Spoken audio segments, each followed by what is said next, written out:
આગળ સમાચારમાં વાત કરીએ તો સમાચાર અમદાવાદથી મળી રહ્યા છે। અમદાવાદમાં વધુ એકવાર ટ્રાફિક જામના દ્રશ્યો છે તે સામે આવ્યા, જ્યાં અટલાલી હાઈવે પર ટ્રાફિક જામ જોવા મળ્યો છે। સમાચાર અમદાવાદથી મળ્યા છે, જ્યાં અમદાવાદના અસલાલી જે બારેજા બ્રિજ છે તેનું કામ ધીમી ગતિએ ચાલી રહ્યું છે, જેના કારણે ટ્રાફિક જામના દ્રશ્યો સામે આવ્યા। 5 કિમી સુધી ટ્રાફિક જામ થતા લોકો હેરાન પરેશાન થતા જોવા મળ્યા, ત્યારે બિસ્માર રસ્તા અને બ્રિજની ધીમી કામગીરીથી લોકોને હાલાકી પડી રહી છે।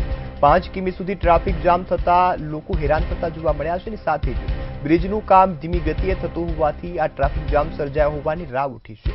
અસલાલી બારેજ બ્રિજને કામ ધીમી ગતિએ થવાની રાવ ઉઠતા હવે લોકો પરેશાન થતા જોવા મળે છે। બ્રિજનું કામ ધીમી ગતિએ થતા 5 કિલોમીટર સુધી ટ્રાફિક જામના દ્રશ્યો સામે આવ્યા।